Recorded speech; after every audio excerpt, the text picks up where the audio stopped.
अरे भाई, ये जमीन का टुकड़ा है या कोई खजाना? तुम दोनों ऐसे घूर रहे हो जैसे इस मिट्टी से सोना निकलने वाला हो। सरपंच जी, मैं इस जमीन का हकदार हूँ। मैं यहाँ अपना बड़ा गोदाम बढ़ाना चाहता हूँ। पूरे गांव का सामान यहीं आएगा। मैं इसे किसी और के साथ बांटने को तैयार नहीं हूँ।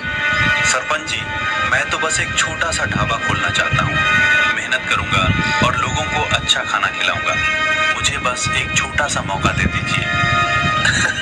छोटा ढाबा? मुरारी, तूने कभी बड़े व्यापार के बारे में सुना है?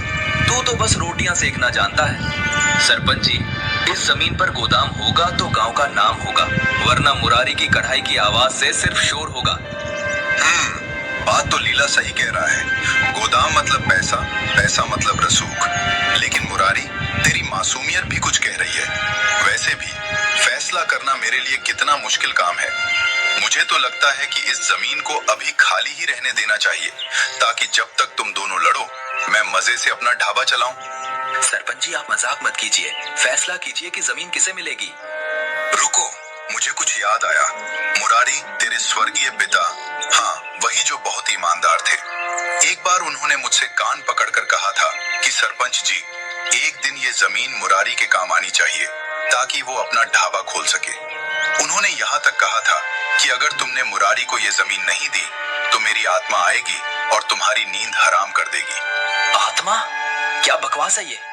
तो भाई, मैं अपनी नींद दांव पर नहीं लगा सकता। मुझे रात को चैन से सोना है, इसलिए ये जमीन मुरारी की हुई। मुबारक हो मुरारी, अब अपनी रोटियां सेक। आपका बहुत बहुत धन्यवाद सरपंच जी। मैं आपका ये एहसान कभी नहीं भूलूंगा। लीला के चेहरे पर एक अजीब सी कड़वाहट आती है। वह जबरदस्ती मुस्कुराने की कोशिश करता है, लेकिन उसकी आंखों में जलन साफ दिख रही है। 2 साल बाद गांव।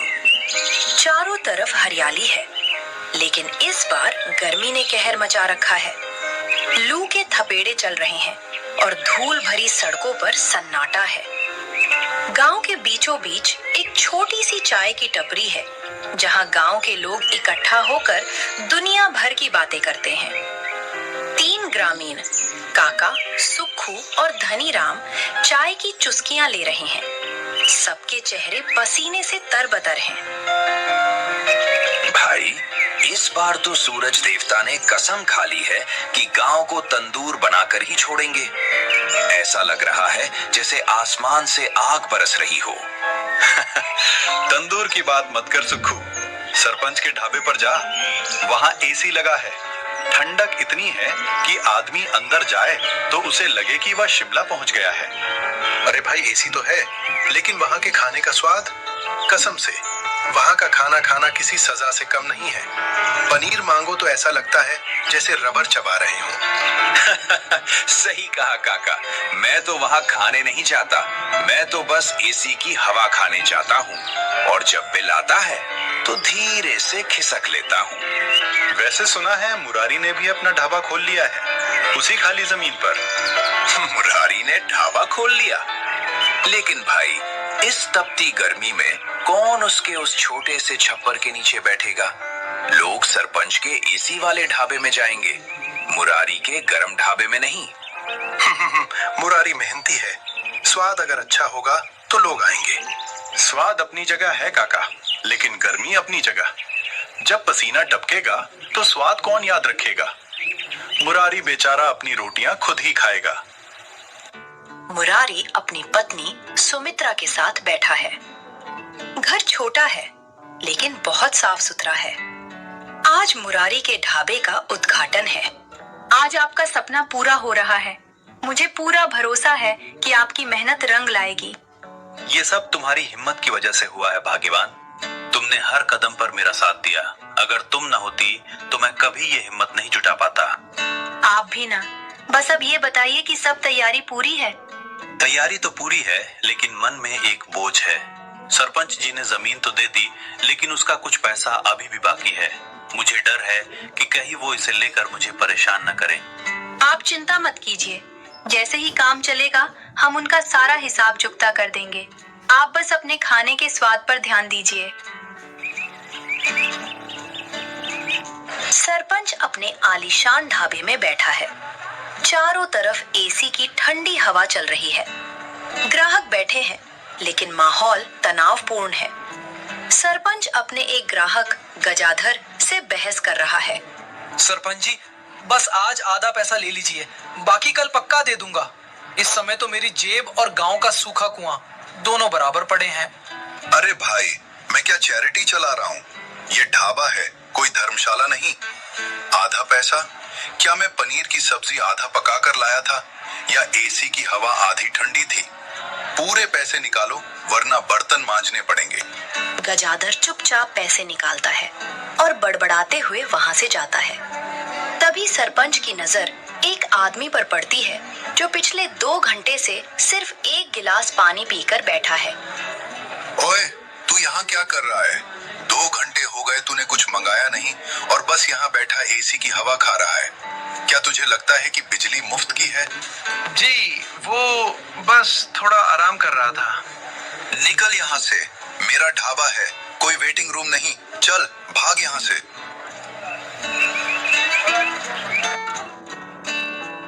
मुरारी ने अपना ढाबा सजाया है। कढ़ाई में मसालेदार चिकन पक रहा है, जिसकी खुशबू पूरे रास्ते में फैल रही है। मुरारी ने उम्मीद से सड़क की तरफ देखा, लेकिन कोई नहीं आ रहा। 2 ग्रामीण सुक्खू और धनीराम सरपंच के ढाबे की तरफ जा रहे हैं। मुरारी उन्हें रोककर विनती करता है। भैया, एक बार मेरे ढाबे का खाना चक्कर देखिए, मैंने बहुत मेहनत से बनाया है, एकदम ताजा और स्वादिष्ट है। अरे मुरारी भाई, खाना तो ठीक होगा, लेकिन इस तपती धूप में इस झोपड़ी में कौन बैठेगा? यहाँ तो पसीने से तरबतर होकर खाना खाना पड़ेगा। सही कहा, हम सरपंच के ढाबे जा रहे हैं, वहाँ एसी है। तू अपना ये चिकन खुद ही खा, हम तो ठंडक में जाएंगे।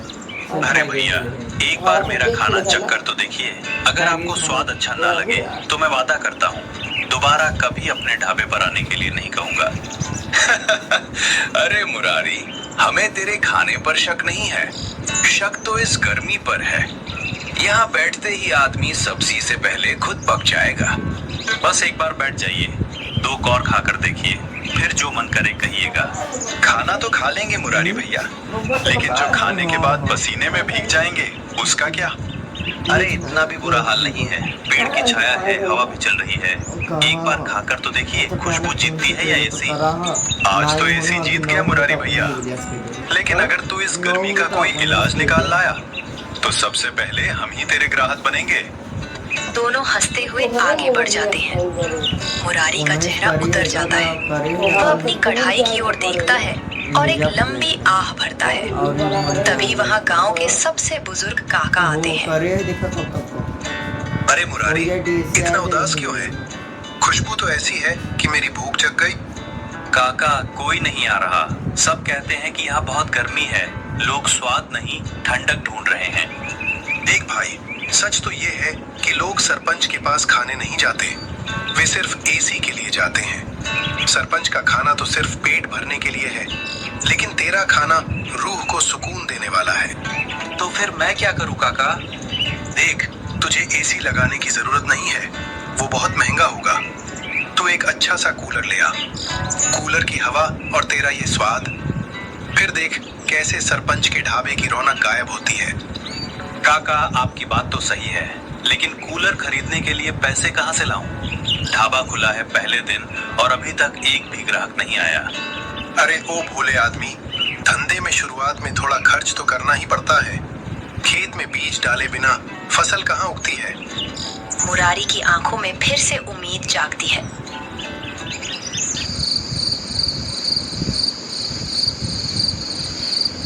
रात का समय है। मुरारी और सुमित्रा दिए की रोशनी में बैठे हैं। सुमित्रा, काका ने सही कहा, अगर मैं एक कूलर ले आऊं तो लोग आने लगेंगे, लेकिन समस्या ये है कि हमारे पास पैसे नहीं हैं। सरपंच जी का पुराना कर्ज अभी बाकी है। पैसे तो नहीं है, लेकिन मेरे पास एक रास्ता है। सुमित्रा अपने गले का हार और कानों के झुमके मुरारी के सामने रख देती है। नहीं, ये तुम नहीं कर सकती, ये तुम्हारी शादी के गहने हैं, मैं इन्हें कभी नहीं बेचूंगा। गहनों से ज्यादा कीमती आपका सपना है। अगर आज हम ये कुर्बानी नहीं देंगे तो हम कभी आगे नहीं बढ़ पाएंगे। आप इसे ले जाइए और कूलर खरीदिए। मुझे गहनों की नहीं, आपकी सफलता की जरूरत है। भाग्यवान तुम इतनी आसानी से कैसे कह सकती हो? ये गहने तुम्हारे लिए कितने मायने रखते हैं मैं अच्छी तरह जानता हूँ। जी, गहने तो फिर आ जाएंगे, लेकिन अगर आपका हौसला टूट गया तो वो वापस लाना बहुत मुश्किल होगा।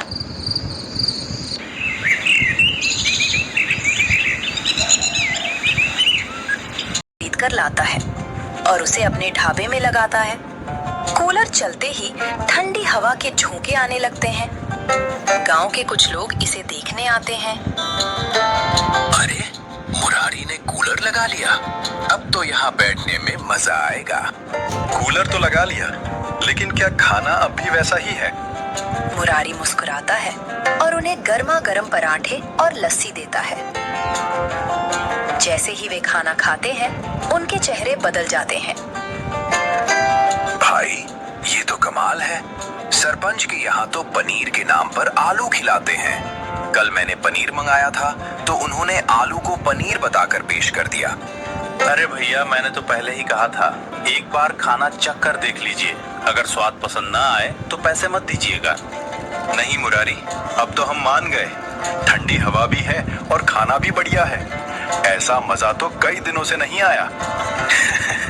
सच कहूं, सरपंच के ढाबे में आदमी एसी के लिए जाता है, लेकिन यहाँ तो खाने के लिए फिर से आने का मन कर रहा है। सरपंच अपने ढाबे में बैठा है, लेकिन आज वहाँ सन्नाटा है। उसका नौकर घबराया हुआ आता है। सरपंच जी, बुरा मत मानिएगा, लेकिन आज हमारे यहाँ सिर्फ 3 लोग आए हैं। क्या 3 लोग? बाकी सब कहाँ गए? वो मुरारी ने कूलर लगा लिया है और लोग कह रहे हैं कि उसका खाना आपके खाने से 1000 गुना बेहतर है। वो मामूली सा मुरारी मेरी बराबरी करेगा? एक कूलर लगाकर वो मेरा साम्राज्य गिरा देगा? ये नामुमकिन है।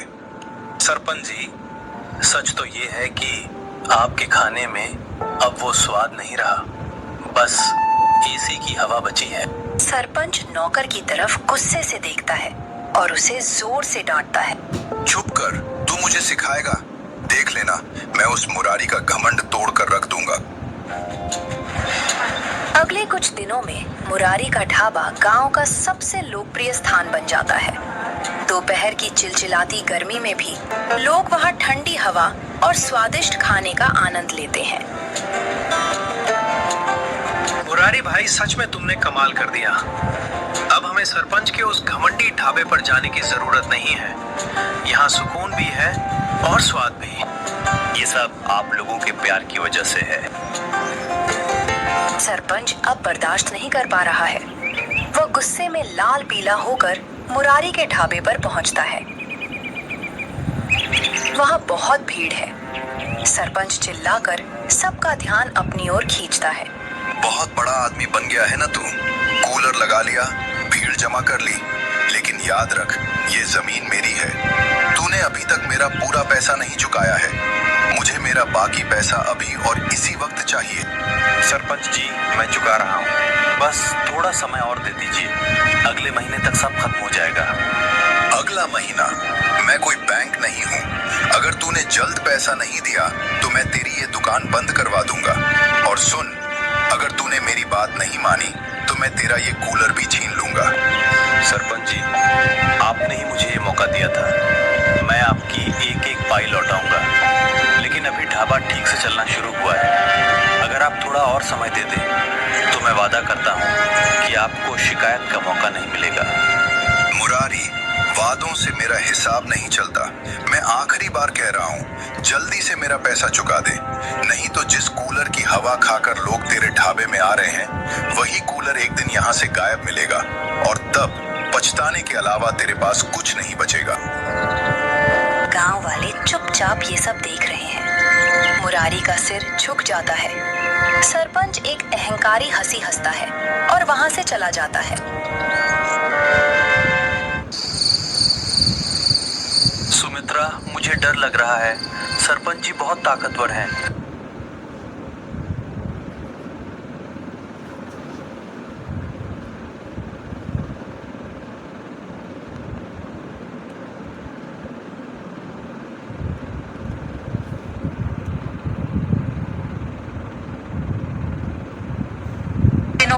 पहुंचता है।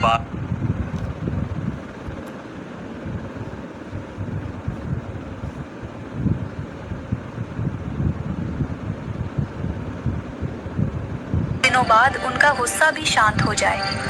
काश ऐसा हो जाए, लेकिन उनकी आज की बातें सुनकर मुझे अच्छा नहीं लग रहा। बार बार मेरे मन में यही डर आ रहा है कि कहीं वो सचमुच हमारे कूलर के पीछे न पड़ जाएं। सुबह मुरारी अपने ढाबे पर पहुंचता है और जैसे ही अंदर देखता है, उसके पैरों तले जमीन खिसक जाती है। कूलर गायब है। मेरा कूलर कहाँ गया? गांव वाले इकट्ठा हो जाते हैं। तभी सरपंच वहां आता है। उसके चेहरे पर एक कुटिल मुस्कान है। ये तो वही हुआ जिसकी उम्मीद थी। सरपंच जी, क्या आपने कूलर हटवाया है? क्या? मैं क्यों किसी के फटे हाल कूलर को चुराऊंगा? मेरे पास एसी है, मुझे कूलर की क्या जरूरत? लेकिन मुरारी, शायद ये चेतावनी है कि किसी के साथ बदतमीजी नहीं करनी चाहिए। सरपंच जी, मैंने आपका क्या बिगाड़ा था? मैंने कुछ नहीं किया, चोर तो कोई और होगा। लेकिन अब तुम्हारा ढाबा फिर से गर्म हो गया है ना? सरपंच जी, कल तक तो आप कह रहे थे कि पैसे नहीं दिए तो कूलर ले जाऊंगा। आज कूलर गायब है। ऐसे में गांव वाले आप पर शक न करें तो किस पर करें? शक करने से सच नहीं बदलता मुरारी। मैंने तुझसे अपना पैसा मांगा था, कूलर नहीं चुराया। पहले चोर को ढूंढ, फिर मुझ पर उंगली उठाना। सरपंच जी, मैं गरीब जरूर हूँ, लेकिन इतना भी बेवकूफ नहीं कि आपकी कल की धमकी भूल जाऊं। पूरे गांव ने सुना था कि आपने कूलर ले जाने की बात कही थी। धमकी देना और चोरी करना दोनों अलग बातें हैं। मैंने अपना पैसा मांगा था, कोई चोरी करने का ऐलान नहीं किया था। गांव वालों के मन में सरपंच के प्रति संदेह बढ़ जाता है, लेकिन सबूत कुछ नहीं है। काका मुरारी के पास आते हैं। देख मुरारी, अगर सरपंच तुझे बर्बाद करना चाहता तो वो सिर्फ कूलर नहीं चुराता, वो तेरी दुकान ही गिरवा देता। मुझे लगता है यहाँ कोई और खेल चल रहा है। क्या मतलब काका? मतलब ये कि चोर वो है जो पर्दे के पीछे है। हमें एक जाल बिछाना होगा। हम एक नया कूलर खरीदेंगे, लेकिन इस बार हम उसे सिर्फ सजावट के लिए रखेंगे। हम चोर को रंगे हाथों पकड़ेंगे। लेकिन मेरे पास पैसे नहीं है काका। सरपंच जी का उधार भी बाकी है। समझ नहीं आ रहा कि कूलर के लिए पैसे कहाँ से लाऊं। ये मेरी तरफ से छोटी सी मदद है, तू बस हिम्मत रख। हम इस चोर का चेहरा सबके सामने लाएंगे। मुरारी और काका मिलकर एक नया कूलर लाते हैं। रात के समय ढाबे में अंधेरा है, लेकिन मुरारी और काका चुपचाप पीछे की झाड़ियों में छिपे हुए हैं। रात के 2 बज रहे हैं। चारों तरफ सन्नाटा है, केवल झिंगुरों की आवाज आ रही है। तभी एक साया धीरे धीरे ढाबे की तरफ बढ़ता है। मुरारी और काका उस पर झपट पड़ते हैं। पकड़ लिया चोर को। अगली सुबह पूरा गांव इकट्ठा है। सरपंच भी वहां मौजूद है। वह खुद को निर्दोष साबित करने के लिए आया है। तो क्या मिला चोर, या फिर मुरारी ने कोई सपना देखा था? चोर मिल गया है सरपंच जी, और वो आपके बहुत करीब है। लीला का चेहरा शर्म और डर से पीला पड़ गया है। वह कांप रहा है। लीला भाई, आप? लेकिन क्यों? मैंने आपका क्या बिगाड़ा था? क्योंकि मुझे जलन थी। 2 साल पहले जब सरपंच जी ने वो जमीन आपको दी, तभी से मेरे अंदर एक आग जल रही थी। मुझे लगा कि वो जमीन मेरी होनी चाहिए थी। मैं गोदाम बनाना चाहता था, मैं अमीर बनना चाहता था।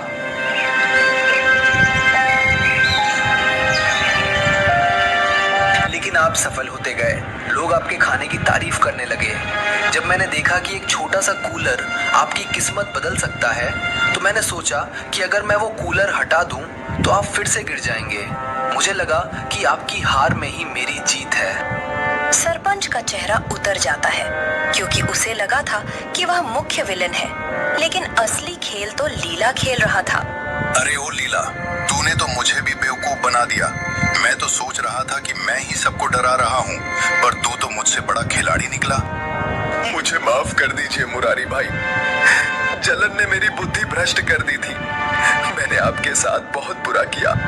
लीला भाई, जलन इंसान को अंदर से जला देती है। मैंने आपको कभी अपना दुश्मन नहीं माना। चलिए, आज हम सब मिलकर खाना खाएंगे। लीला की आंखों में पश्चाताप के आंसू हैं। सरपंच, जो अब थोड़ा नरम पड़ गया है, वह भी आगे बढ़ता है। सुनो मुरारी, अब जब तुम इतने बड़े आदमी बन गए हो तो मुझे भी थोड़ा पनीर खिला देना, लेकिन याद रखना स्वाद असली होना चाहिए, रबड़ जैसा नहीं। गांव में अब फिर से शांति है। मुरारी का ढाबा अब सिर्फ खाने की जगह नहीं, बल्कि प्यार और एकता का प्रतीक बन गया है। सरपंच ने भी अपना अहंकार छोड़ दिया और लीला ने सीखा कि असली सफलता दूसरों को गिराने में नहीं, बल्कि उनके साथ आगे बढ़ने में है।